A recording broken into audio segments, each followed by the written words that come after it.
This is Killer Innovations, a show about ideas, creativity, and how you can innovate. Welcome to the Innovators Garage, where you learn to create your next game-changing killer innovation.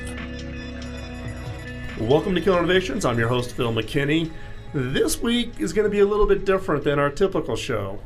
Kim McNicholas is here with me in the studio. Hello, Kim. Hi, everyone. So, Kim, it's been a while since you've been on the show. It has. I need to get to Denver more often. Yeah, you definitely got to. Actually, we're in the studio together. Usually we're trying these remotes, but we're actually going to be able to see each other this time. Kim, over on her show, over on the Innovators Network, has been doing a series on health innovation. Health innovation, which is, you know, as we've seen in the news, healthcare, medical, the cost of medical. $3 trillion. $3 trillion. The only thing that costs us more is wars overseas. $4 trillion. It is becoming really top and center, particularly with healthcare insurance. And the fact is that we all want to live longer, right? Mm-hmm. And I spent 30 years of my career predicting the future. And the one thing I can predict is we're all getting old. We're all getting older, right? And so how do we live longer? So Kim has actually been working with a company for quite some time, over the last year or so, right? Looking and tracking kind of the whole process of innovation for a new technology. And we're going to talk about that today. So Kim, give us a little bit of background on this work you've been doing. So Raw Medical Systems, I started covering them a little bit more than a year ago. And what I loved about this company just right off the bat is no venture capital, no debt, profitable probably since year 3. And they're a 15-year startup really in the making, right? They came out, they took the path of least resistance, path of least regulation, brought one product to market, used the actual profits from that, and they turned it around and reinvested into their ultimate flagship product. And what I love about this flagship product is that according to doctors, it's going to be a game changer. It already is a game changer. It is tackling the #1 killer in the United States, which is cardiovascular disease. We have not seen a big breakthrough like this for cardiovascular disease probably since Balloon Over the Wire. So this is really, really huge. And I was able to cover the FDA study from beginning to end. And they just knocked it out of the park. They had a 94% success rate in their FDA study, and they had 0 complications. And if you look at their competitors in the marketplace, not one company has that track record. And in fact, one of their closest competitors had a 34% adverse event rate, including death. So this is really a big breakthrough. And I think to date, they've had their FDA clearance since June, done more than 500 cases, almost 600 cases, and still no serious complications. Really huge. And this is a unique challenge, right? Because medical innovation is incredibly hard because it is a regulated industry. Right. So, and you had a unique front row seat watching this innovation happen from that standpoint of actually, being part of it. In fact, I was just teasing Kim before we came on the air about some of the videos and pictures she was posting on her Facebook page. I have more vasculature than I do anything else in terms of my photo albums these days. Yeah. Look what on everybody's iPhone. So with that, let's bring in Dean Irwin. Dean, you sat here now. Kim's is a walking advertisement for you from the standpoint she knows all your facts. Well, it's true. Kim came on board early in the study and was able to watch how we recruited sites to participate in the study, which was not easy. Watched us struggle with some of the regulatory aspects of the study, the IRBs, getting these sites on board, and then the physician training. Mm-hmm. With an innovative product like this, we were not a little bit out of the box. We were way out of the box. Right. So let's back up here a little bit. As Kim shared, there's a history with Raw Medical about how you went through the whole process. But let's back up. You don't all of a sudden become an innovator at that stage in your life. So give us a little bit of context, background on yourself. Well, sure. There are 2 parts of it. One is the story behind the technology, which is a great story. I mean, it started back in the 80s, and we're going to go all the way back to your age 13. And that's the story I guess we're going to tell right now. That's what we're going to go to. Because how many kids could say that they were an actual innovator at age 13? I don't know. You and I've had a couple of them on our show. Oh, that's true. Well, nowadays, we're talking a few years ago. Quite a few years ago. And it was a different world back in back in the 70s. Things were very different. Right. And, I'm going to start at, when I was in my, teens, 15, 16, when I started working as an engineer. No, we're going to go back further. When he was age 13, he left home to fix televisions. He started his own television fixing business. Well, he was an entrepreneur from the very beginning. And that's right. So when I left home, I needed to support myself. And prior to that, I had gone through the neighborhood and found old junked televisions, did some reading, figured out how they worked, bought myself some test equipment. I had a paper route. That gave me the ability to buy some test equipment so that I could work on these electronic devices. Back then, they were mostly all tube-driven devices.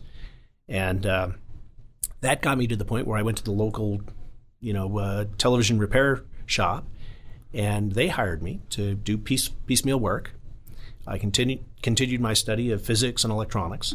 On his own. And then spent a little bit of time at Stevens Institute of Technology and some other areas learning. And then finally one day I got hooked up with a group that was doing some work at MIT and spent some time there as well as in industry working on some pretty interesting stuff related to thermonuclear fusion. And here is a guy. Hold on. Thermonuclear fusion. From fixing TVs, never graduated high school. Leaving home at 13. Right. Never graduated from high school. Never going to college. You go to Stevens Institute. You end up at MIT on fusion. We need a few more dots in here because we're not putting thermonuclear fusion with a paper route. Well, actually, it was a straight line. It was I got involved with a company in New York, actually pretty close to where the IBM headquarters were. How did you get involved? I mean, you're sitting here fixing televisions, right? And I walked through the front door. Literally just What made you want to walk through this front door? The name of the company was Universal Voltronics. So it had to be exciting and interesting. Wow, did you? There's a new concept of branding. So, so I walked in, and they brought out this production guy who said, all right, do you know what a screw is? Do you know how to put things together? And so we talked, and he got up and he says, I'm the wrong guy. I need to get you somebody from engineering.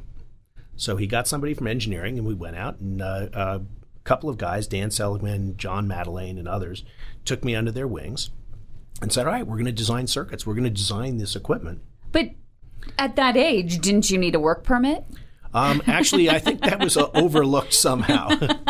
So, again, this was a different... technicalities. This was a different world. It was technicality. It was a different world back then. So, yeah, no, I couldn't drive, and so I walked or bicycled to work in the morning, and these guys really helped me work on my technical skills, as well as fitting into a corporate environment. I mean, we had hundreds of employees, mostly a government contractor. And that's when I got involved with the group up at MIT. One of the projects that I was working on was an electron cyclotron heating system for use in thermonuclear fusion experiments. So at that point, I got to work with Jack Schuss and Dr. Miklos Porkolab on the Alcator-C program at MIT, which it was a lower hybrid heating system for use in heating the hydrogen gas within what's called a tokamak to study thermonuclear fusion for a potential energy source to replace nuclear fission. Wow. At age 15, 16? I guess I was 16 at that time. I mean, yes, I'm trying to remember Phil, what I was doing at 16. It wasn't nuclear fusion. I can attest to that. We've interviewed 13 and 14-year-olds, but they certainly weren't dealing with the next big energy source. Holy Toledo. So you were working on that program. What came next? We've got just a short little time before I take a break here. But well, then next I realized that perhaps the pay wasn't all that great at these institutions, educational institutions. So I heard about this opportunity in California. My company sent me out there to San Diego, actually Torrey Pines, beautiful location right on the beach, where where the government had another energy program, a thermonuclear energy program called the Double at 3. I worked there for about a year. Was this on their General Atomics? This is General Atomics. Oh, man. Yes. Holy Toledo. Oh, amazing. So that's General Atomics is an amazing story. It is an amazing If you want to story. know the backstory on So this was atomic propulsion engines for space. That was Right. that was the original impetus for General Atomics. Right, it was Gulf General Atomics, Yep. and then Chevron bought Gulf. Chevron realized that they didn't want to be in that world, and it was sold to some real estate developers. Okay, we're going to pick up. This is great start for the Good. show. We're going to pick this up after we take a quick commercial break. We'll be right back. You're listening to Killer Innovations on the BizTalk Radio Network.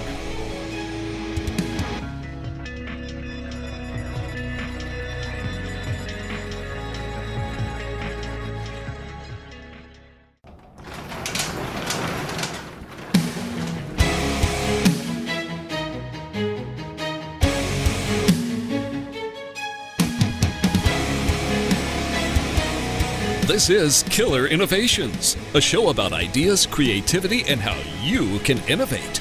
Welcome to the Innovators Garage, where you learn to create your next game-changing killer innovation.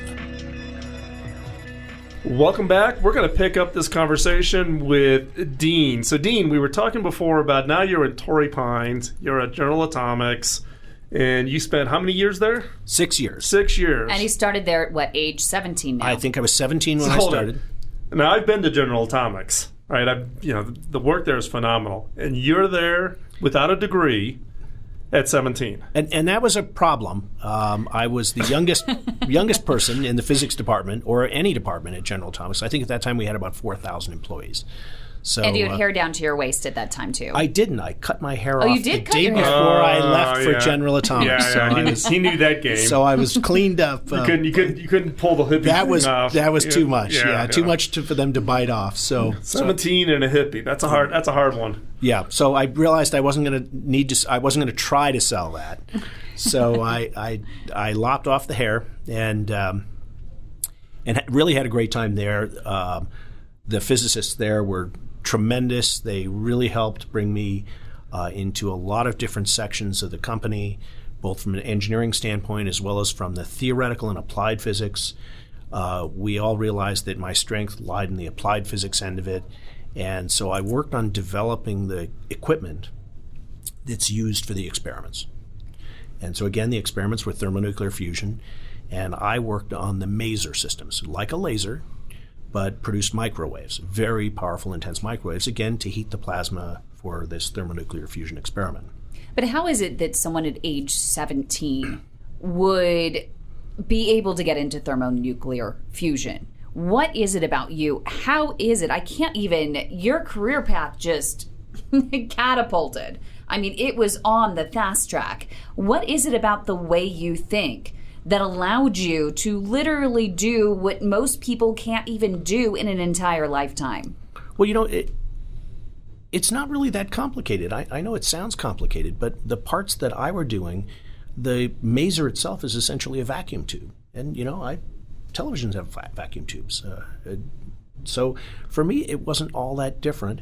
And the electronics that run it are, in fact, not all that dissimilar from those in a television. Okay, here's what I'm going to point out, though. Right, the difference, what it sounds like, though, is that you didn't hold yourself back. It was like almost like a no fear. Hey, just like a TV. It looks the same, How tastes tough the can it same. be? How hard can it be? Right. Versus, I think a lot of people in the who've got that idea, it's the fear. They just can't take that first step. Right. They think to actually about make it. everything they can't do versus what they can do and what they do know. And that's really how I direct my energies.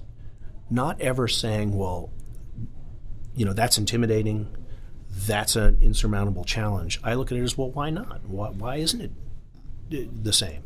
What are the similarities, and how can I use those to better understand what I'm doing? Right, it's almost like innovation by analogy. Right. It's like TV, so therefore, why can I apply what on this side? And it's actually one of the key things that we don't teach in education today, right, is that problem-solving skill. Right. I have this problem. Does it look like any other problem that is similar? And can I apply something totally unrelated to go solve it?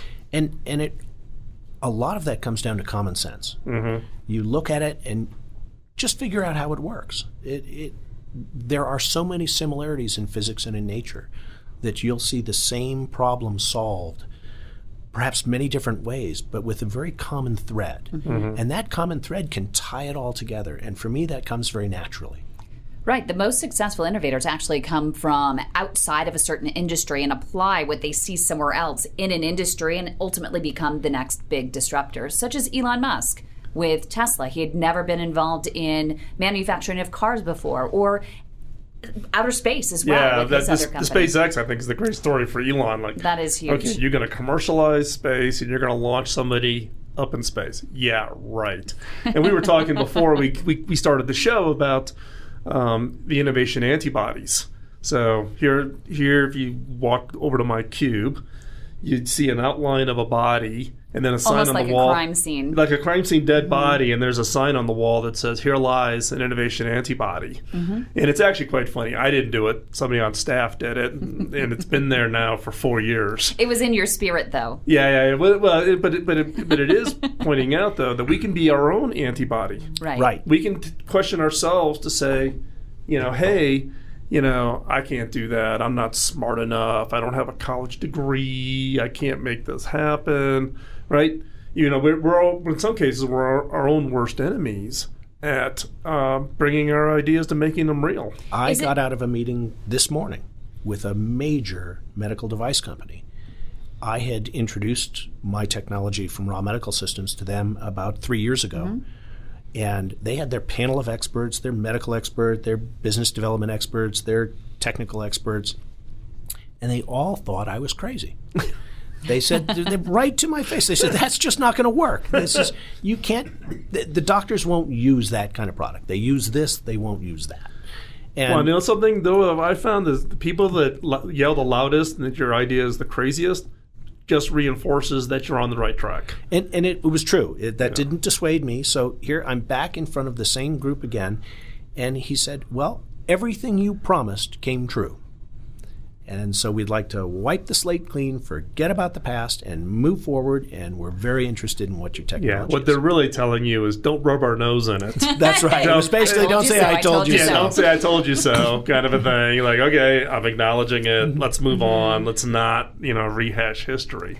And what was nice is, when I talk about some of the experiences with the product that we're having,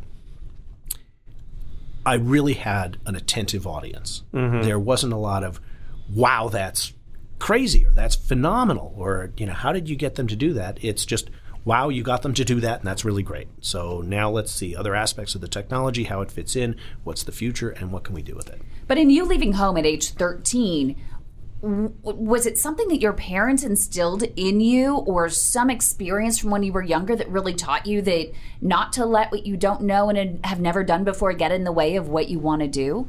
Well, I have children, and I actually see that spirit in them. So perhaps it's just something natural.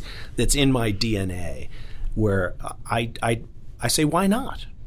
Why can't you leap from this couch to that couch, or why can't you build it this way?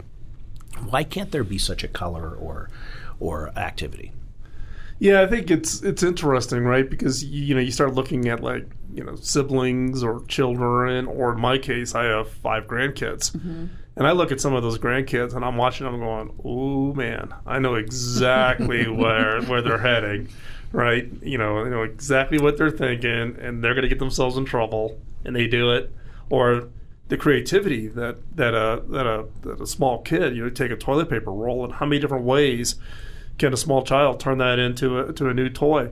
So we're going to take another quick commercial break. When we come back, we're going to pick up this conversation with Dean Irwin, talking about a little bit more about his history and past, and then we're going to lead into this medical breakthrough from Raw Medical. So don't go anywhere. We'll be right back after this quick commercial break. You're listening to Killer Innovations on the BizTalk Radio Network.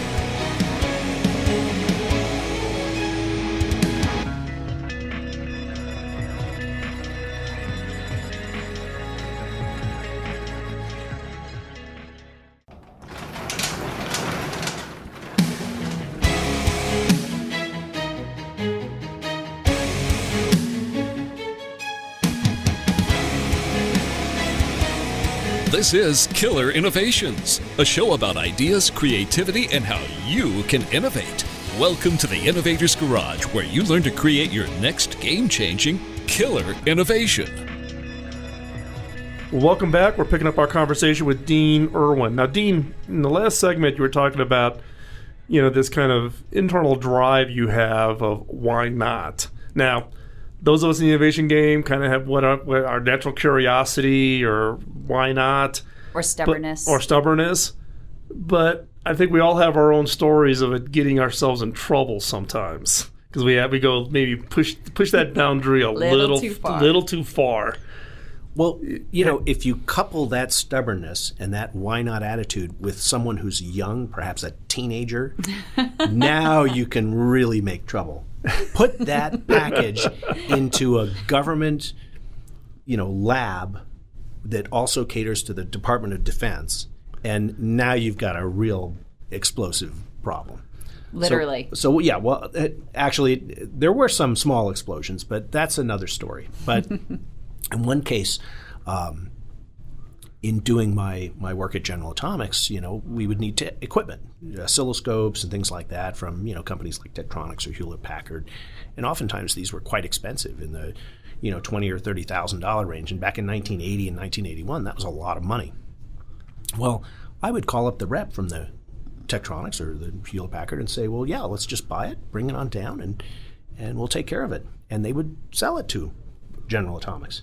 Of course, the proper procedure was to go through the requisition protocol and then have purchase orders done through the purchasing agent with government bids going out for the equipment. 2 years later. Right. And, of course, I would circumvent that, and then someone would say, well, where did this equipment come from and who did this? And, of course, I was dragged up to the top of the hill where I had to promise never to do it again. Of course, next week was far enough away from me so that didn't seem to stop me. But, so always in trouble, but somehow forgiven most of the time. And ultimately that sort of behavior led to me spinning out of General Atomics and starting my first company. Mm-hmm. And General Atomics was my best customer. Really? So I built custom equipment, custom designed equipment that catered to the experiments. So when they had a project, previously they would just ask me to build it. But now they would contract my company to do it. And so that worked out very well. And I wound up working for Western Area Power Administration, Caltech, the Plasma Physics Department of Caltech, on the Phaedrus program. And how old are you at this point? I guess at this point now I was 21. Rip-roaring. All of 21. All of 21. So, and I started the company in an industrial park just outside the gates at General Atomics. And that worked very well. And that's one way to avoid the purchasing department. Yes, well, you're beyond the reach of the gate, and they can't grab you. And what was nice is that we had a great relationship with a lot of the groups there, and that worked out very, very well. Did you take your team with you? No, I didn't. I started first by myself, de novo. I did hire some people out of General Atomics and other companies like SAIC and other defense contractors. And largely that's what we were, although we weren't a defense contractor, although we did do work with the Department of Defense. We were primarily a U.S. DOE supplier. Okay. So Caltech, Princeton, Western Area Power Administration, TRW, Lawrence Livermore, those were our customers. Okay. And so you started that company at 21. So right. So that went for quite a few years. I think that went for another 6 or 7 years, and then that went bankrupt. There were a lot of reasons for that, but the timing and other issues led to just not enough business coming in. Right, just earning your stripes at that point. Right. I think every entrepreneur needs to go through at least one bankruptcy. I've got stories of having startups shot out from underneath you. So. Right. So I'm glad that was early on. Yeah. So, but the funny thing is, tell me if you had the same experience though. Once you go through that, you'll do anything not to go through it a second time. That's correct, and you can get much more creative. And, yes. and you actually build up a tool chest to help you navigate. It's not something you learn from a book. You almost got to go through the fire. That's right. Right, to really understand what does that really mean. And then the hindsight's much better. Yes. so that you can actually predict some of these issues before they occur. Right. It's one of those ones like, okay, I should have seen that coming, but I didn't know what to look for. Right. Yeah. And now, I have a toolbox that I can go into when things get tough, and when you need to have that forward-looking perspective, and say, well, that's okay. It's going to be a rocky road now. I see the road up ahead, or it may be around the curve, but I know it's there. Let's keep driving. Let's put it into low gear and navigate the path. Do you think that because you were always trying something new, that you had all these little failures along the way, that when you did have that major failure, when you had that bankruptcy, it didn't hit you as hard because you were almost prepared for it? It was like these little failures along the way helped build up to a certain point where it didn't really faze you, that you were able to take the lessons that you needed to learn in that point and move on? Yeah, at that point, I went right into another startup. Mm-hmm. And at that startup, that leads into the product that we're talking about today. Yeah. That was my first medical device foray. And it was a company with just a few people. And we were trying to tackle this job of applying an excimer laser, which it was something I was very comfortable with at that point, to treating atherosclerotic disease. So did you do the startup, or were you hired into a startup? I was hired into a startup that was just getting out and just trying to figure out how to develop this. How did you hear about this startup, or how did they hear about you? Which way was it? It was very funny. It was a little ad in the paper, and I saw it. And for many times in my career, including at Spatialite, which is Kim knew me from. I was his assistant. What? I didn't hear this side. I've never heard this part of the story. It was during college. One is, I can't imagine what life was like having Kim McNicholas as your assistant. That could be interesting. Fortunately, it was a long time ago, and she hadn't developed these habits that she has. Yeah. So she's learned bad habits since then. I've learned to talk. So that was actually back in '93, and I'm talking about even before then. So yeah, I came in, and the idea was to apply this excimer laser, which again was a gas laser, something I'm comfortable with high voltage and high power. Again, using masers and other types of high power lasers, that's very comfortable for me. And I saw the ad, and I knew precisely that I was the person to do that. And so I went, and of course I was hired.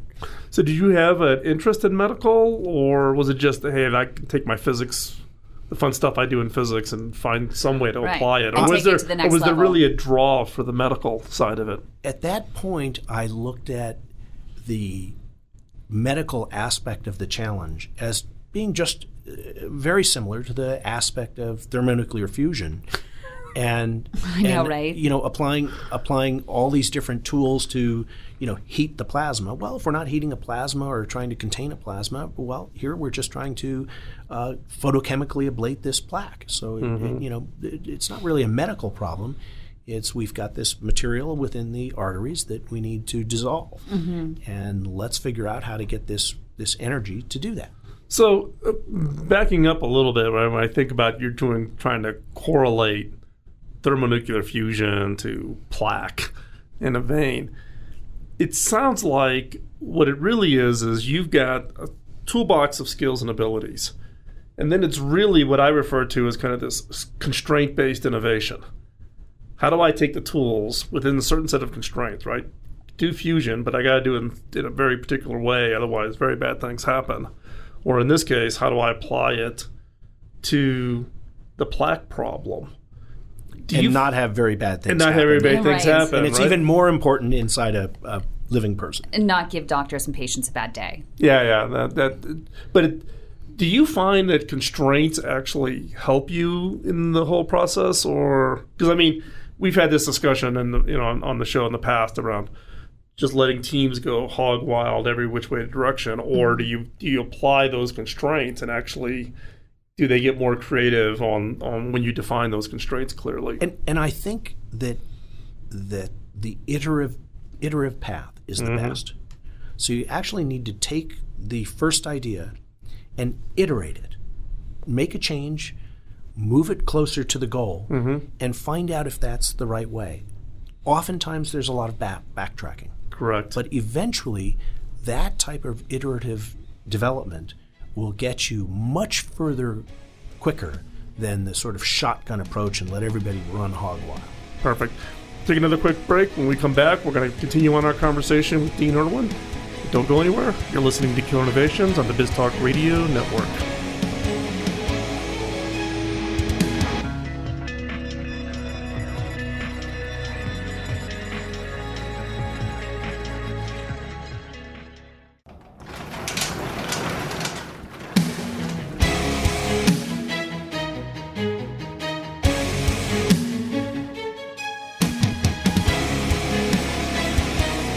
This is Killer Innovations, a show about ideas, creativity, and how you can innovate. Welcome to the Innovators Garage, where you learn to create your next game-changing killer innovation. Welcome back. We're going to pick up our conversation with Dean Irwin. Now, Dean, you were talking about your company went bankrupt, and this was kind of your foray into medical, but it was the first company that was doing medical with lasers. So Excimer lasers. Mm-hmm. So what's the background on that company and how'd that do? Well, around that time, between 1988 and 1992, there were quite a few companies that were looking to excimer lasers for treating atherosclerotic disease. Excimer lasers are called a cold laser, and in fact are used for LASIK surgery today. So the concept is that you can remove tissue by this process called photochemical ablation. You actually use the light to break down the molecules into their fundamental chemistry. And that is atraumatic. That is, it doesn't heat the tissue, it doesn't cause trauma to the surrounding tissue. Perfect for eye surgery. But imagine if you could sort of dissolve that plaque from within arteries. That's a huge advance for cardiovascular disease. And excimer lasers held that same promise for cardiovascular disease as they did for eye surgery, reshaping the cornea. So it was a natural shoe-in, and we all tried it. A bunch of different companies here in the U.S. and outside the U.S. tried it. There was one tremendous challenge that they didn't have for LASIK surgery, is getting the energy that is photochemically ablative from the laser down to the blockage in the arteries. For the eyes, it's easy. Just open your eyes, and the laser's right there. Mm-hmm. So that didn't require this delivery system. As it turned out, everything that we wanted to use to get the energy there was also affected by the laser radiation. So it was photochemically attacked as well. Wow. And so that posed a challenge. How are we going to get this energy there? We tried glass fibers, we tried a bunch of different things, and they all had very serious drawbacks. Either they converted the energy into packets that had too much heat, or you had to lower the energy density or the temporal density, and then it didn't work as well, and it didn't work on some of these different plaque types that were really important. So the challenge was almost insurmountable to the point where at that company we gave up on that.